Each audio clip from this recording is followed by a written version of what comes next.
Күзгі әскерге шақыру науқаны басталды. Биыл солтүстік Қазақстандық 500 құлан қарулы күштер қатарына қосылмақ. Қазірде отан алдындағы борышын өтеуге асыққан азаматтар қалалық медициналық комиссиядан өтіп жатыр.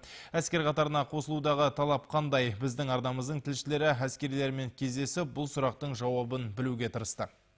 Петропавлдың қорғаныс істері басқармасында қызу қарбалас. Отан алдындағы парызымды өтесем деген жігіттер медициналық тексерістен өтіп жатыр. Қобалжулы, оларды түсінуге де болады дейді мұндағылар. Өйткені денсаулықтарынан сәл кінәрат табылса, әскерге бару арманы тағы да кейінге шегеріледі. Отан алдындағы борышын өтеуге асыққандардың бірі Әсет Қамкен. 20 жастағы бозбала биыл орта арнаулы оқу орнын тәмамдапты. Мен отан алдындағы борышымды өтеу керекпін. Ол әр азаматтың парызы.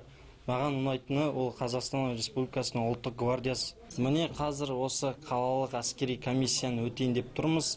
Енді ойлаймыз, барлығымызда жарамдымыз деп. Үміткер көп. 500 баланың 200 әскери қызметін қорғаныс министрлігінің әскери бөлімдерінде өтесе, қалғаны ішкі әскер, шекара, ұлан мен ұлттық қауіпсіздік комитетіне қарасты бөлімдерге бөлінеді. Соған сай іріктеу де қатал. Бірақ бозбалалар арасында майтабан, салмақ жетіспеушілік, омыртқасының қисық бітуі секілді аурулар жиі кездесетін көрінеді. Әскер қатарына қосылатындардың дене бітімі, әсіресе денсаулығы соған сай болуы қажет дейді басшылар. Айта кететін ерекшеліктері биылғы көктемге қарағанда күзде талап жоғары.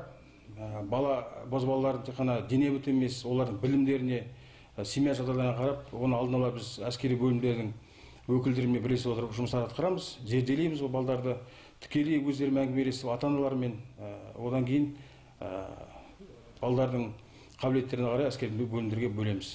Статистикалық мәліметтерге сүйенсек, әскери борышын өтегендердің 30% келісім шарт бойынша жұмыс істейді. Бірақ 5 саусақ бірдей емес дегендей, отан алдындағы борышын өтеуден қашатындар да болып жатады. Олар Қазақстан Республикасы қылмыстық кодексінің 387 бабына сәйкес 1000 айлық көрсеткішке дейін айыппұл төлеуге міндетті. Назерке Ғалым, Дулат Мұсафиров, ақпарат.